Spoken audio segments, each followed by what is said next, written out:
তার মৃত্যুর সাথে সাথে কেন যেন মনে হলো যে আমরা অভিভাবকহীন হয়ে গেলাম। মাহারা সন্তান যেমন এক ধরনের হতাশায় ভোগে, মাহারা সন্তান যেমন নিরুপায় মনে করে, ঠিক আমরাও এখনো কিন্তু সেটা বোধ করছি। আমাদের কাছে এখনো খা লাগে।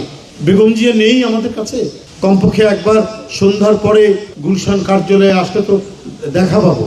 রাস্তাঘাটে শেখ হাসিনার নির্যাতন, সবকিছু খাওয়ার পরে যখন রাত্রে ফিরে এসে তার সেই কথা, তার সেই চেহারা দেখতাম, তখন সবকিছু ভুলে যেতাম। যে মনে হতো একটা হিমালয় পর্বতের চাইতে বড়, দৃঢ়, অটুট একজন মানুষ দাঁড়িয়ে আছে।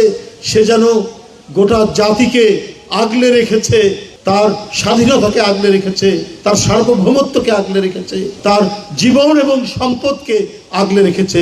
এই বিশাল এক পর্বত সম একজন নারী, একজন মানুষ।